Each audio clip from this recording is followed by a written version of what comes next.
Assalamualaikum warahmatullahi wabarakatuh. Selamat datang di channel Mamas Guru.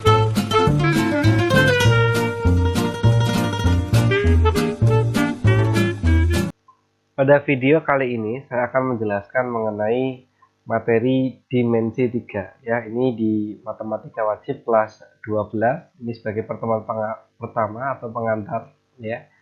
Jadi nanti kita akan belajar mengenai materi dimensi 3. Dimensi 3 yang kita tahu selama ini terbagi menjadi dua bagian ya, atau dua jenis, yaitu yang pertama bangun ruang sisi datar ya. Jadi dimensi 3 itu kaitan dengan bangun ruang. Yang pertama itu sisi datar. Kemudian yang kedua bangun ruang sisi lengkung atau sisi melengkung.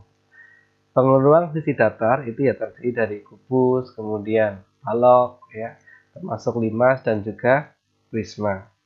Kemudian untuk bangun ruang sisi lengkung diantaranya yang kita kenal dari SMP, kerucut, kemudian ada tabung, dan juga yang terakhir bola.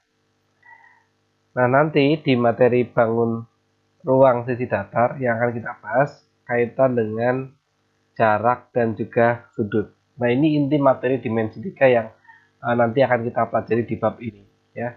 Sehingga karena di materi tabung ya, bola nggak ada sudutnya ya, dimana kita mencari titiknya agak susah, maka untuk materi dimensi 3 sebetulnya kita fokusnya hanya di bangun ruang sisi datar ya, sehingga materi yang kerucut, tabung, dan bola tidak kita jumpai di sini. Kemudian tadi sudah saya jelaskan mengenai dua unsur yang akan kita bahas, yaitu yang pertama jarak ya. Nanti di antaranya kita akan bahas jarak titik ke titik, titik ke garis, titik ke bidang, garis ke garis, garis ke bidang, dan juga yang terakhir dari bidang ke bidang. Kemudian untuk yang bagian sudut akan nanti kita bahas mengenai sudut yang dibentuk oleh dua garis atau garis dengan garis, sudut yang dibentuk oleh garis dengan bidang, dan juga sudut yang dibentuk oleh dua bidang atau bidang dengan bidang. Nah, ini pengantar materi kelas 12 ya, matematika wajib, materi dimensi 3, yaitu kaitan dengan kedudukan titik. Nanti kita akan bisa mencari jarak dan juga mencari besar sudut kalau kedudukan titik terhadap garis, terhadap bidang, dan sebagainya bisa kamu pahami dengan baik. Yang pertama, kedudukan titik terhadap garis ya. Ada dua unsur, yaitu yang pertama titik terletak pada garis. Jadi kalau misalnya ada sebuah titik, misalnya kita beri nama titik A, kemudian ada sebuah garis yang melalui titik A ya, misalkan garis K, maka ini bisa dikatakan titik A ya, itu terletak pada garis K. Jadi kalau terletak itu artinya garis K melalui titik A. Kemudian yang kedua adalah titik yang terletak di luar garis. Jadi misalkan ada titik B, kemudian ada sebuah garis L. Nah, titik garis L di sini tidak melalui titik B, maka bisa dikatakan titik B itu terletak di luar garis L. Nah, ini contohnya kalau dibangun ruang ya. Ini saya ambilkan dari kasus dibangun kubus. Kalau dibangun kubus ya, kalau kita perhatikan titik A terletak titik-titik pada garis AB ya. Kalau kita perhatikan A itu yang bawah ini ya, itu kan terletak pada ya, karena titik garis AB melalui titik A. Kemudian kalau titik F kira-kira hubungannya dengan garis BC gimana? Kalau kalian perhatikan F dengan BC ya, maka otomatis di luar ya, karena titik F tidak dilalui BC. Kemudian titik G dengan garis BD kira-kira seperti apa? Di luar ya, karena sama, titik G tidak dilalui garis BD. Kemudian yang terakhir titik H dengan garis FH dilalui atau pada. Kemudian kalau misalnya kita ambil contoh di bangun 5 segi 4. Nah, kalau kalian perhatikan pada gambar, titik B kira-kira terhadap garis BD di luar atau pada? Tentu jawabannya adalah pada ya, karena titik B dilalui garis BT. Kemudian kalau titik D dengan garis TC, kalau kalian perhatikan gambar seperti apa? Di luar ya. Kemudian terakhir kalau titik P ya dengan garis BD. Ya, garis BD-nya tidak tergambar, cuma kan kita bisa membayangkannya. Di luar atau pada di luar, betul. Oke, kemudian tadi sudah saya jelaskan ada titik dengan bidang juga. Yang tadi titik dengan garis, sekarang titik dengan bidang. Hubungannya mirip dengan titik dengan garis, yaitu yang pertama titik terletak pada bidang dan juga titik terletak di luar bidang. Ya, ini sama karena nanti emang kita kaitan dengan bangun rumah itu yang paling sering diambil contoh adalah kubus. Kita pakai sampel kubus saja ya. Tapi saya yakin kalau kubus kalian paham, maka kalau bangunnya diganti balok, diganti prisma, diganti limas, saya yakin juga tidak ada masalah ya. Ini biar nanti durasi video tidak terlalu panjang. Kalau kalian perhatikan, titik A terletak pada atau di luar bidang ABCD. Ya, titik A pada alas, ABCD itu bidang alas, berarti terletak pada. Ya. Kemudian kalau titik F dengan bidang CDHG, ya itu titik F. Kemudian CDHG itu yang bidang sisi belakang ini ya. Kira-kira terletak atau di luar? Di luar. Kemudian kalau titik D dengan BDHF, ya ini seperti ini. D dengan BDHF pada, betul.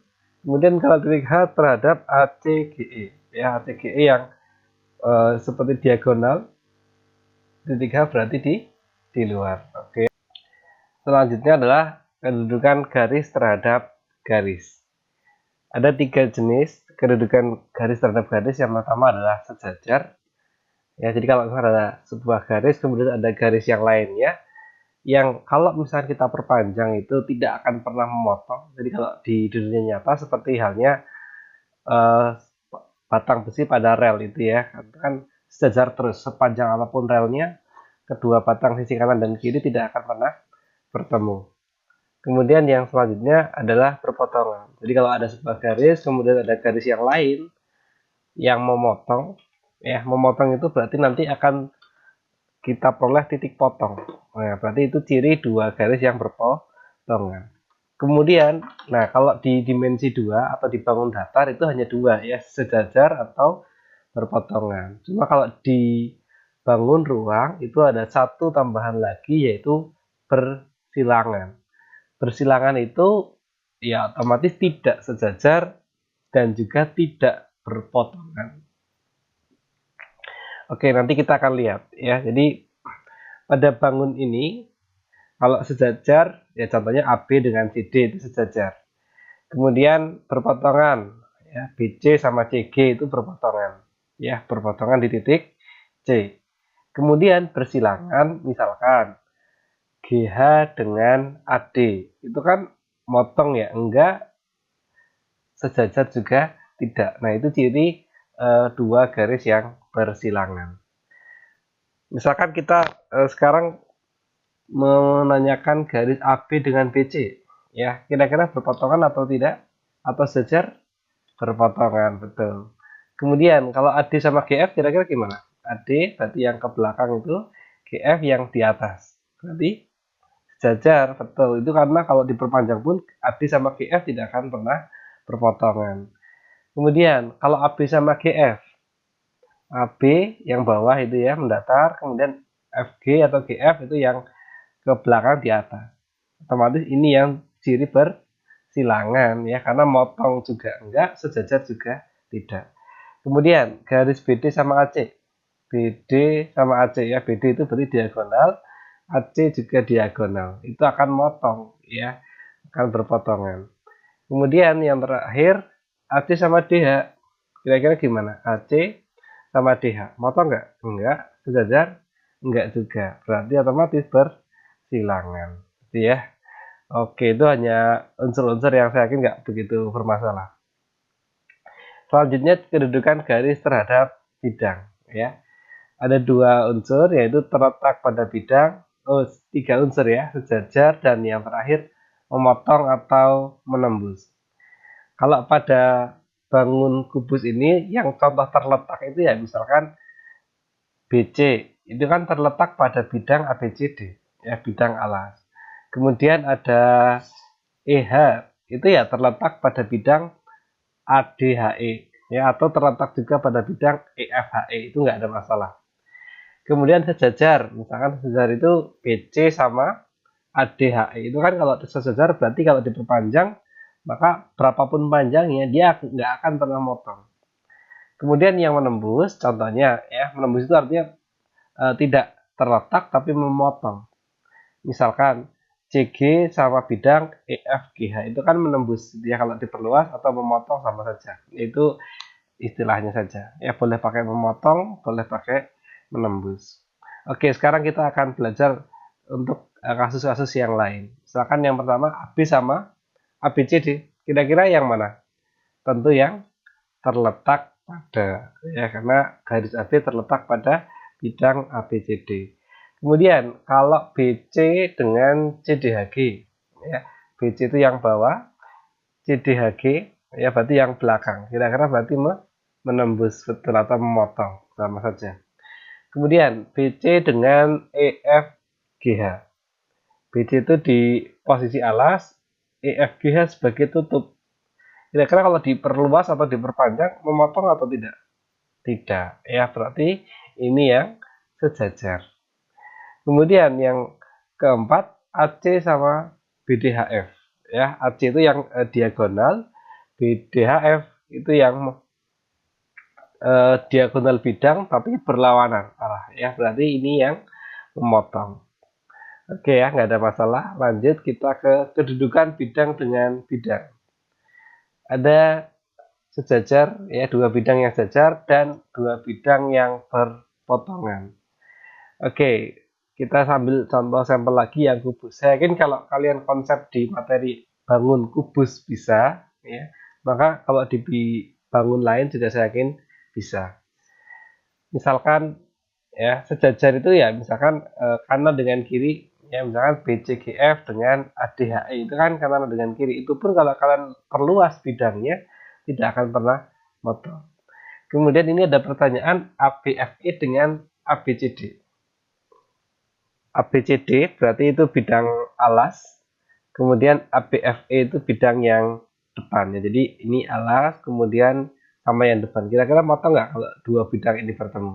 Ya, tentu berpotongan ya di garis AB. Berarti ABCD dengan ABFE berpotongan.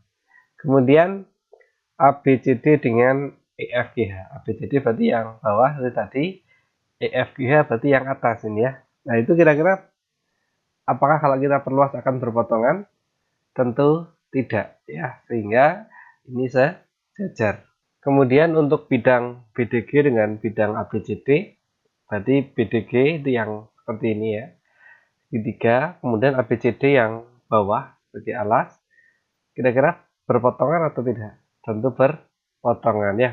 Oke ya, seperti itu untuk materi pengantar di materi dimensi 3 kelas 12 matematika wajib. Dan nanti di pertemuan selanjutnya kita sudah mulai masuk ke materi menghitung jarak. Oke, sekian, sampai jumpa.